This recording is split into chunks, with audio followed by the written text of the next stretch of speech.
alaikum. Welcome to yet another Halal Food Podcast. Today, we are very fortunate to have a scholar with us who will take us through an important topic that appeals to both Muslims and non-Muslims alike. I'm very pleased to introduce or to welcome Mufti Amjad. I'm going to hand over to him to introduce himself before we start the podcast. Wa alaikum salam wa rahmatullahi wa barakatuh. Thank you very much, Dr. Awal, for inviting me onto the podcast. Short introduction. Okay, I'll try to keep it as brief as possible. As I was saying, you can see we want to see the main points. The main points. Okay. Yeah. So my first area where I worked in and when I developed both some formative education as well as experiences in the natural sciences. I have a degree in applied chemistry. So I've worked for 13, 14 years as a research chemist. I have, fortunately, a number of patents under the belt as well. And I developed numerous products. I won't bore you with the type of chemistry, free radical polymerization, polyacrylamides, things of that nature. But anyway, I spent quite a significant amount of time in that part of the world. And that was a very keen area for me because in essence, it developed my understanding of empirical science and about how you measure things, how you assess things, and the scientific way. So that was a key part of my education. I then moved into teaching. So I have a teaching qualification. I've been responsible for setting up numerous education establishments, both from sort of nursery, primary school, all the way up to university, where I set up a department at a local university, and also was involved with setting up a department in the Netherlands as part of another university. As a consequence, I also then did my higher education teaching qualification as well. And I did an MPhil, and the MPhil was on Muslims in non-Muslim lands, which was looking specifically at how Muslims continue to maintain their faith, but now in lands which may be liberal democracies and things of that nature. And how does that all work? So I spent a great deal amount of time there. So I covered my sort of social sciences degree as well in that area. And obviously, as my title suggests, I have had learning as a mufti. Prior to that, I've studied the full Alamiya course. I've studied Iftar twice, once in a class setting and once on a one-to-one basis over a 4 or 5 year period. And also I've qualified as a qazi, which is a judgeship, which is very rare. Not many people go on to study that. And that means, for example, here in the UK, I play a role within Wifaqul Ulama as being responsible for declaring the start of a new month, and also in terms of this prayer times and setting things like, for example, Zakatul Fitr and things which of that sort of nature. More recently, I've been instrumental in setting up and finding the RG group, which is trying to bring Sharia now to the business world. So we're looking at sort of international trade, and we're also looking at Sharia compliant methodology, both in terms of policies and also in terms of practices. So that was, in a nutshell, a long life that I've led so far. Thank you very much, Mufti Amjad. You've mentioned two things that caught my eye. So the first that caught my attention. The first one is that you did applied chemistry. It's very rare to come across a scholar or a person who has got knowledge in both conventional education and also in the religious scriptures. Why did you decide to take that route?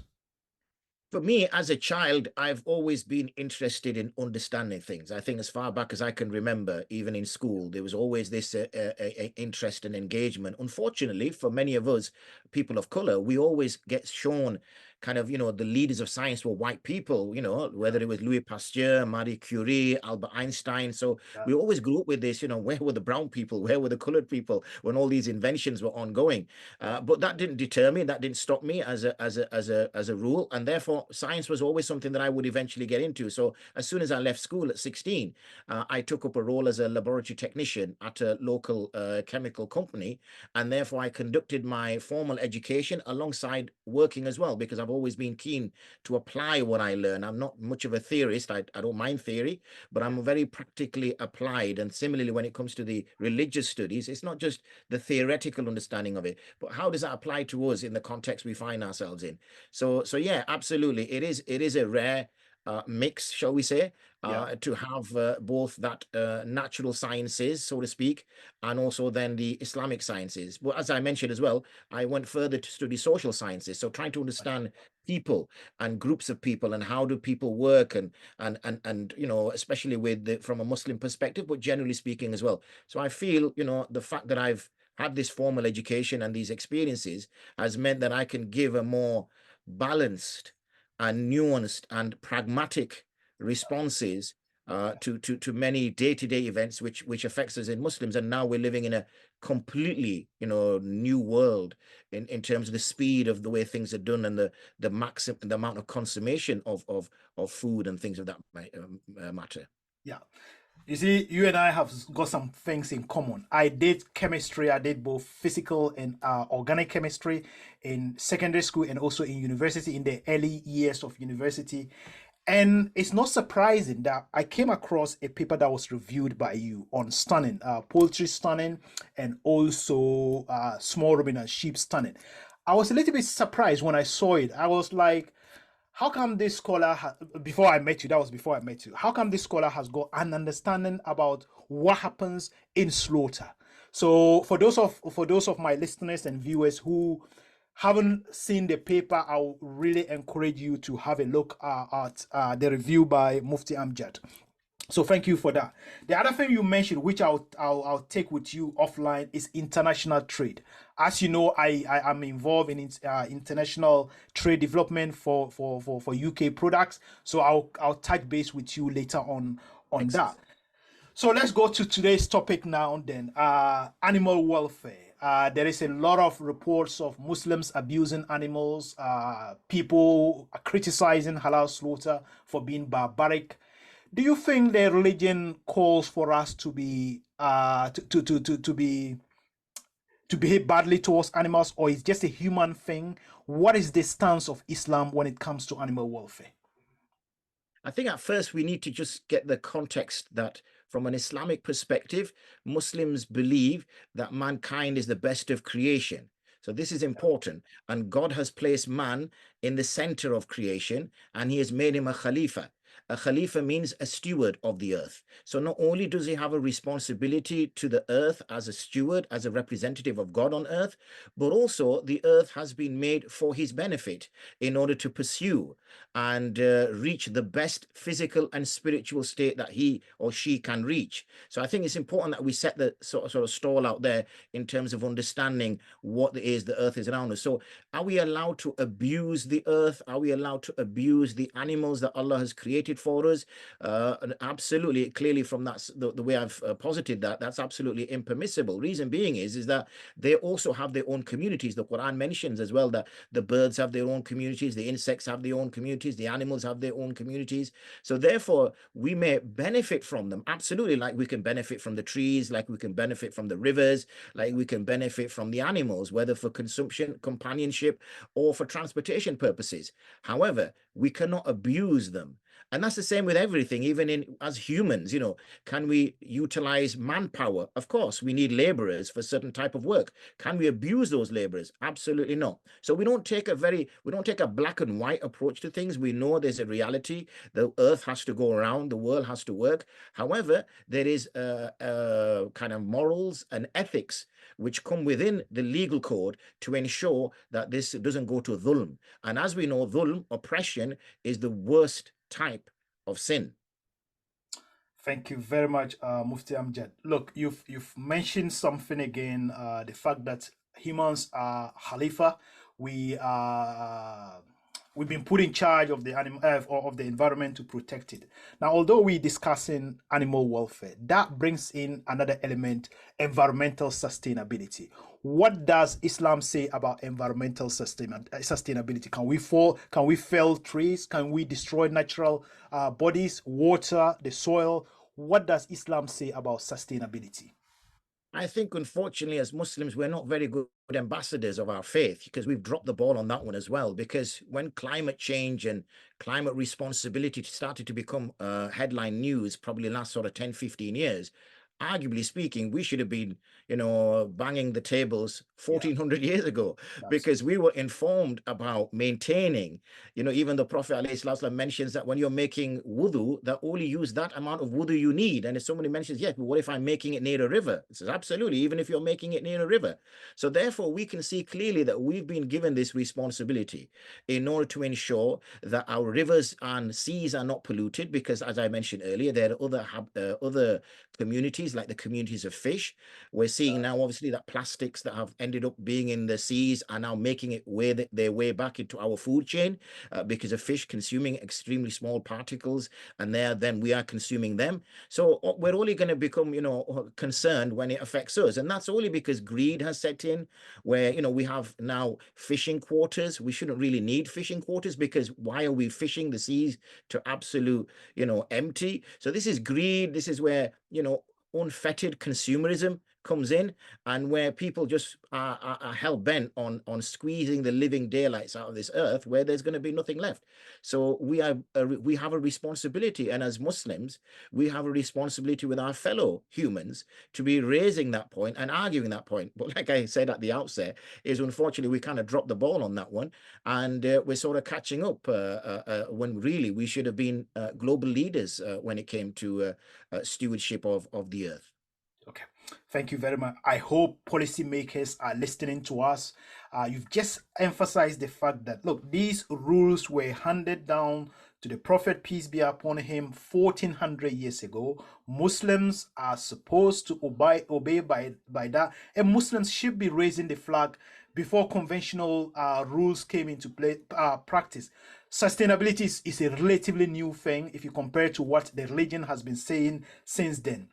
What do you think Islamic scholars do you think Islamic scholars can play a role in informing policy, in getting engaged in government discussions on policies about sustainability? What can you guys bring on board to the mainstream? I think so. I think there's a voice that needs to be heard from all circles and all spheres of society and the community. And this is a voice of faith.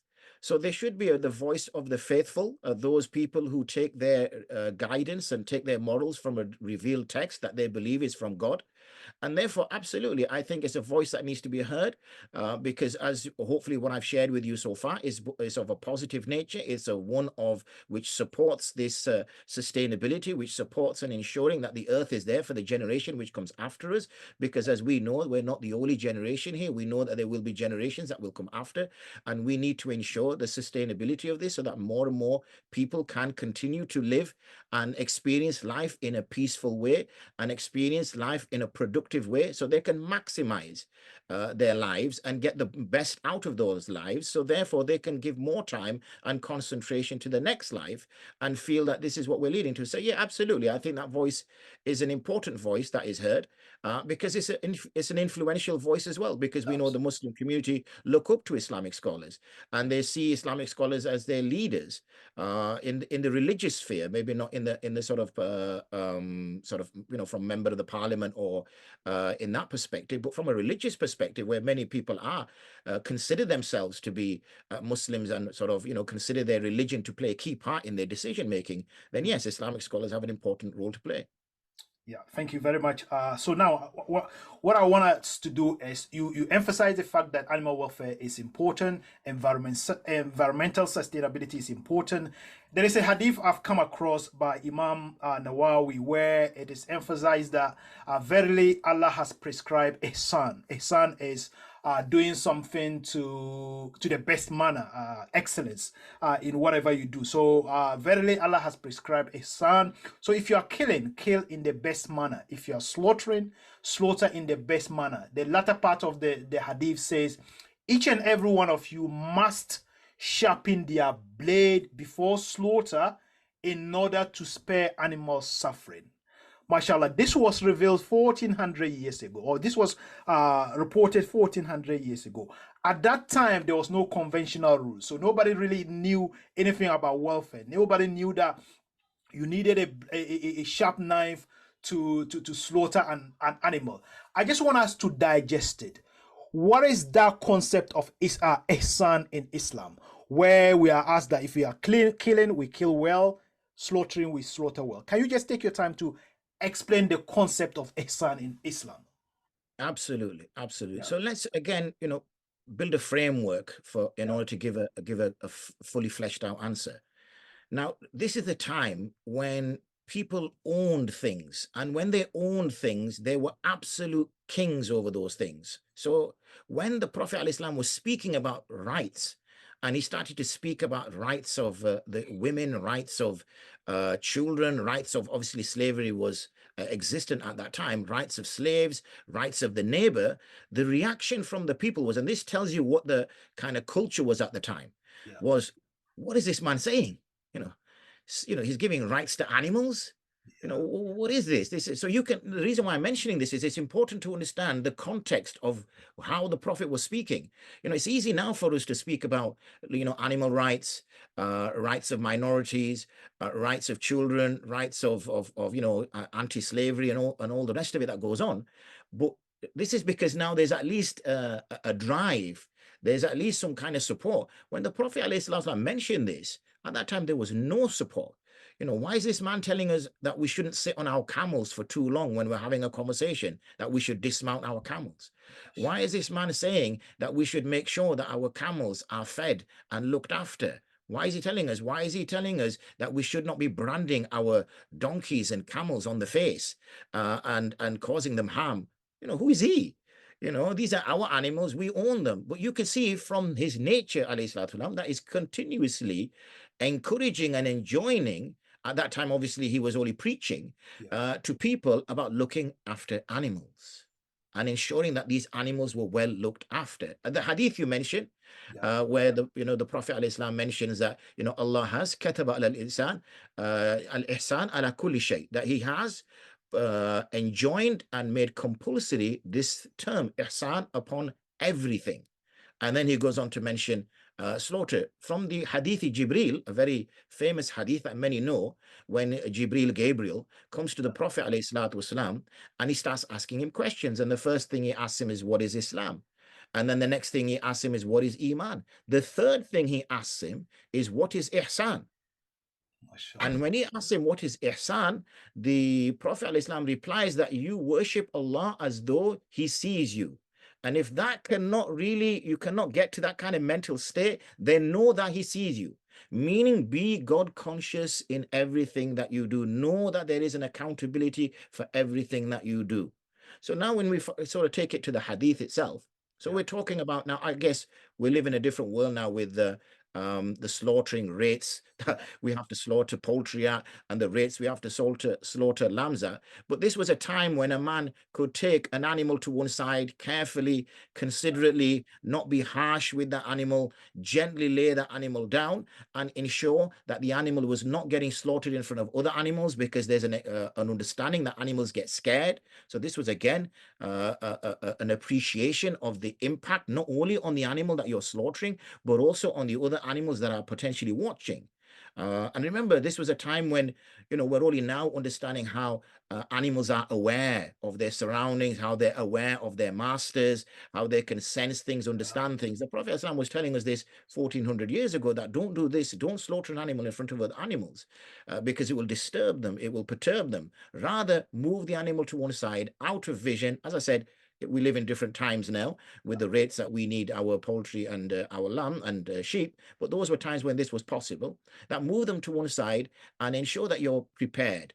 The knife is obviously concealed. It's exceptionally sharp. Why is it exceptionally sharp? So yeah, that when you do make the cut is done in such a way that it causes minimum damage to the animal. Now, people might say, "Oh well, why eat animals at all? Let's just abandon the consumption of animals." yeah, Well, at the outset, I set that sort of framework to say that from a Muslim's perspective, the earth was created for humans, and everything that was within the earth has been created for humans. So we would have to change our whole theology.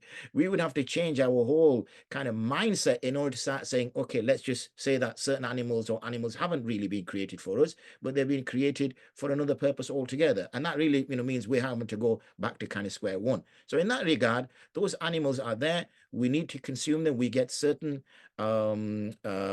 food from certain energy, certain nutrients, certain minerals from animals that are important. And also we understand when it comes to Eid al-Adha, that when we slaughter an animal and we give the animal in the path of Allah, we share it in such a way that we give to the poor and we give to the needy as well. Mashallah. So therefore, this both preparation before the slaughter, and obviously we understand, and we have explained, I know there's research that's been done which sort of challenges certain understandings, is that when the slaughter takes place, immediately after that, the pain or the animal is feeling is no longer there. This is involuntary reaction to obviously the blood which is being pumped out of the animal. And that's the key part there. So some people will say, why is this? What is the reason for the slaughter? Mhm. Why can't it be done with other means? The reason for the slaughter is that blood has been made impermissible for the consumption for Muslims. And the way in which an animal is going to be close to making sure that all the blood has left its body is in the manner when it is slaughtered. So that's the rationale before someone says, well, why do we need that in the first place? Yeah. That is the rationale for it. Yeah. Thank you very much, Mufti. Now, you mentioned another important point, the fact that at the time of the Prophet, peace be upon him, animals would have been slaughtered in the calmest of way. Thousands of animals wouldn't have been slaughtered at the same time. So maybe one animal at a time, or maybe two, but they wouldn't have been allowed to see each other being slaughtered. In modern day slaughter, we've got some abattoirs, some poultry abattoirs can slaughter up to 15,000 birds an hour. 15,000 birds an hour. That is a clear deviation, not violation, but deviation from what used to happen at the time of the Prophet. Do you think because we have deviated from the practice at the time, have we violated the rules? So deviation from the norm, which was slaughtering one at a time, has that led to a violation of the halal rules? Yeah, this I guess is the old chicken and egg part of the pot. But this is the supply demand, I guess. What came first? Were there more chicken products available to consumers, and then that's where the demand came from? Or was there always a demand for chicken and the people are just kind of keeping up with it? To me, I think it's more the latter. I think, I've been around for quite a while, and we weren't slaughtering these kind of rates 30, 40 years ago. We are doing that now. And that's, the fact that we have so many different food outlets now, whether they're fast food, whether they're restaurants, and the way things can be cooked in so many different ways now. There's an appetite, both literally and metaphorically, figuratively being built. So therefore you're getting this rate of thousands of, chicken. When I hear these numbers, my mind explodes. Do you think, how many there is? So that's absolutely correct. However we've got here, let's just say we've got here now, then it's going to be very difficult now to maintain those same level of etiquettes that we were instructed by the Prophet ﷺ in this. Basically, it's like a factory, isn't it? It's mass commercialization of poultry, and it's a mass manufacturing in a way of poultry. We've put everything onto mass manufacture because we have these insatiable appetites that need meeting. So that's right. I agree that we are in different times, and therefore we need to take the principles, taking into some kind of pragmatic steps as well, but take the principles and try to find a best fit. Thank you very much, Mufti Amjad. So I'm going to ask a question that is very similar. I read a book that was written by the first, I believe, the first Imam of Woking Mosque. And Woking Mosque is one of the, I think it's the first mosque that was built in the UK, a purpose-built mosque in the UK. And it's written by the Imam at the time, Bashir Ahmed Masri, and the title is Animal Welfare in Islam. I believe somewhere in the book he argues that some Muslims have taken to vegetarianism to abstain from eating meat with the hope that they are protecting animal welfare. I don't think vegetarianism is compulsory in Islam. What's your take on that? Can Muslims say, okay, I want to protect animal welfare, so I want to avoid meat? Does that violate any of the rules of Islam, or is it okay to be vegetarian? Or is it if you are vegetarian for any reason, But for welfare reason, is it bad? Because look, the Prophet, peace be upon him, ate meat. So if you are challenging that, is it a good thing, or I want you to explain that for us? Yeah, Vegetarianism. I like the way you've laid that out, because you've Yeah, touched upon so many of the points which were yeah. swimming in my head as you were saying them. The Mhm. first thing is, when we say that we are abandoning meat, so let me just add some legal terms to it. Okay, So in essence, can somebody make meat impermissible to them? good. That this is, and I'm going to use an Arabic term here, that this is haram for me, that Yeah, this is illegal for me. Can somebody do that? So yeah. this is again from a legal perspective now. So from a legal perspective, one cannot make something impermissible upon themselves that has been made permissible to them, because one is not the shari. Shari means legislator. In our understanding, Allah and His Prophet, and then by extension, by reasoning. Reasoning which is based on scripture and ijma, consensus. These are the really sources of our laws, and we cannot determine and say, oh, in my opinion, the method of slaughter is not taking into consideration the welfare of the animal. Okay. Therefore, based on that, I'm going to make this happen. One cannot do that, because whenever a Muslim, and this is again going back to a Muslim, as a person who defines themselves as a Muslim, identifies themselves as a Muslim, cannot consider something which Allah, God made permissible, as impermissible, based on saying that it's the welfare of the animal is not being considered. Um, can one choose to be a vegetarian for whatever reason? They've got gout, or they put on weight, or the doctor said, look, you got to stay away from red meat, it's not good for you, or whatever. Then there's nothing wrong in that. Of course, there's many times where, those of us who are diabetic, we have to avoid certain type of foods, and other reasons where we have to avoid certain type of foods. We are only doing that because of this necessity, because of this issue that's come up. We're not doing that out of a choice based on a decision that we're making as to whether we consider something to be good for the animal or bad for the animal. And that's why it's important to understand. But a personal choice is a personal choice, absolutely. The only thing I would add to that is that our diet is very meat rich. Our diet is very poultry rich. So we do find that when the Prophet ﷺ did used to eat meat, was it on a daily basis? Was it on? It wasn't, and I think that's the issue. We wouldn't go without a day if there was no meat or poultry on the menu. If we didn't get it for lunch, we'd be sort of looking at it for the Yeah, evening supper. Otherwise, people would be up in arms if you're yeah. going to be serving broccoli or potatoes twice a day. So we've kind of got a palate for it now, and we do desire it, but I think there needs to be a little bit of a balance. Unless you're obviously going to the gym and you're trying to keep your proteins up, I guess that's a different thing. Yeah, yeah. That is, I really love the way you've explained it. At least I'm sure for the benefit of the Muslim Ummah, people will get to understand the differences. Whether you decide on a personal note to move away from it for personal reasons, but you cannot criticize the consumption that it is not consistent with Islamic law. So I'm really happy. That's absolutely clear, and it's a Yeah, danger that yeah, once we start being sort of moral policing yeah, the Sharia, or moral policing the law which has been handed to us for 1400 years, that becomes a problem, because in essence what we're saying, yeah, maybe subconsciously, is that I understand this better than Allah understood it, or I understand this better yeah, than the way the Prophet understood it, and yeah. that is very dangerous from a theological perspective. If a person wants to continue to identify themselves as a Muslim and continue to say that, this is my faith, because it will start to be at loggerheads with their faith. Yeah, thank you very much. In the same book by Imam Masri, I read again that in pre-Islamic Arabia, that is before the introduction of Islam into Arabia, the Arabs used to cut the parts of live animals. So an animal which is still alive, going, they'll cut part of it and cook it, eat it, and it was considered a delicacy at the time, pre-Islamic Arabia.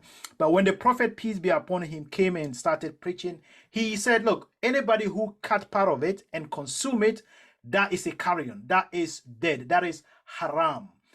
That is very important. It's very powerful that look, something that was part of the culture, the Prophet came and realized that, look, this is bad for the welfare of the animal. Do you have a comment on that? I just find it fascinating, and it's No, of benefit to, yeah. Absolutely. He took a very direct approach, and these are the times when they were a persecuted minority as well. So Yes. it is quite challenging circumstances in which he spoke about the welfare of animals and ensuring that those animals were protected. Absolutely. He made it quite clear. He made a legal structure around it which forbade it, and he made sure that those animals, obviously, this was the only method in which it was permissible, was in this route that was taken. So any measure, whether it was feeding the animal, where the animal was looked after, sitting unnecessarily at great length on the animal, not allowing the animal to take shade. So many comments that he made with regards to animal. And we've particularly talked about animals that were of either for consumption purposes and for transportation purposes. But even we know he took a kindness to animals that were allowed, to move around freely. We know, for example, in the very early days, even dogs would freely roam through the Masjid Nabwi. So there was a very kind of a distanced approach with animals, and ensuring that those communities, for example, I think one companion took some chicks away from a bird, and the bird became very alarmed. So the Prophet instructed him to return the chicks back to the bird. A snake, which we know is dangerous, made its way into the room, and when it's made its way into the room, some companions tried their very best to try to kill it, but it disappeared. So the Prophet says that he escaped, you escaped from his evil, and he escaped from your evil. So he described it equally, that what you were inflicting upon it was wrong, but it was only permitted out of necessity, because you were going to save yourself, because that snake could potentially hide in a corner, and when someone was asleep, it could bite them. So it's only that. And we know, in Ihram, when we go for Hajj or Umrah, we're not allowed to affect any animal, not touch any animal or plant, in fact. So when you're in this heightened state of spirituality for a number of days, whether it's in the days of Hajj for the 5-6 days, or whether you go for Umrah for a number of days, you cannot even uproot a plant or kill any animal. Only those animals which are considered to be attacking you, whether it's a scorpion, a wasp, or anything that's actually attacking you, a rabid dog, for example, then you can defend yourself. But if it's not, you just let it go. So you can see in all levels the kindness and the compassion that the Prophet ﷺ, but as we said, pragmatic and practical as well. That yes, humans consume animals, humans consume poultry. So therefore, we should not let this go to an extreme and say, okay, if you want to really extend this compassion and kindness, we shouldn't eat them whatsoever. But that wasn't the case. We see, for example, animals in zoos that started maybe 100 years or so ago. This was, nothing that used to take place within sort of Muslim cultures, because to entrap an animal and trap it in outside of its normal settings is not appropriate. Mashallah, mashallah. I've got one more question. We've just got some 5 minutes to go. And it's a comment I made earlier, that I saw two papers that were reviewed by you on stunning. I was very impressed with the arguments you put forward in those papers. But my question to you, look, stunning will never go away. It will always be part of the halal sector. If an animal is stunned and the animal dies as a result of the stun before it's bled, there are some methods like that I know that some Muslims accept. Do you think it's acceptable? And on the other hand, if the stun is just to induce unconsciousness without killing the animal, are we allowed to consume such meats? 5 minutes. So the first point was the one about if an animal is killed by the method of stunning, then that would not be considered as halal. That would be maita, which is termed as carrion, and would be impermissible for a Muslim to consume. That would be no different than somebody hitting an animal over the head with a club and killing it, and then quickly grabbing a knife and slaughtering. It would make no impact whatsoever. It is the cause of death which is making it halal. That's the essential part there. Now, I accept pragmatically as well, that we live in times where the consumption is so high. So would I accept a method of stunning if it could be scientifically proven that that animal is still alive? Yeah, absolutely. If you're probably aware, Dr. Awal, of the work I did on water bath stunning. Stunning. And the problem with water bath stunning is there's so much variability in the water, in the fat content of the birds, in the shackles of how good a connection there is between the bird's leg and the shackles. There's It's so true. many variables, It's true. which means you cannot predict the level of charge, the current charge which is going through each bird, which means it will vary for each bird, which means that some birds will actually be just knocked out, just unconscious, whereas some birds will actually be killed. And there's actual work that's outside of the religious circles, within the work of scientists and those who work with abattoirs, that has proven that. Yeah. And that was the paper that I wrote a few years back, which proves that. So therefore, if we can, a research project is conducted and it can be scientifically proven that those animals are still alive, then absolutely, that is something that can be supported. Yes, it goes against the etiquettes of the Prophet ﷺ, in which he's said, there's no need to stun an animal, but we also need to be pragmatic. We live in different times. Our consumption is exceptionally high. You mentioned 12,500 birds an hour. That's a massive number. So Massive. therefore, to be able to do that without stunning may prove difficult. But like I say may prove difficult because it needs to be scientifically verified. It's okay making comments until it is scientifically verified. Correct. Look, stunning is a big thing. We could talk about it the whole day, so I'm not gonna dwell too much on that. But if somebody's listening, so somebody's in government or from competent authority or somebody from any part of the world, I've got audience in the Middle East and other parts. Are you open to discussing things with people? So giving consultancy, giving advice to people? If yes, how can people reach you? What is the best way to reach you? If you can read out your email, if you're happy to do that, because this will be audio and video so that people can clearly understand what do you mean. So are you open to work with people? If yes, what's your contact? So I have in the past worked with organizations, and I'm not shying away from working with organizations. So we're more than happy, as I mentioned right at the outset, it's something that we're doing right now through the RG group, and therefore we're more than happy to do that, whether it's local, as in UK, or even outside of the UK.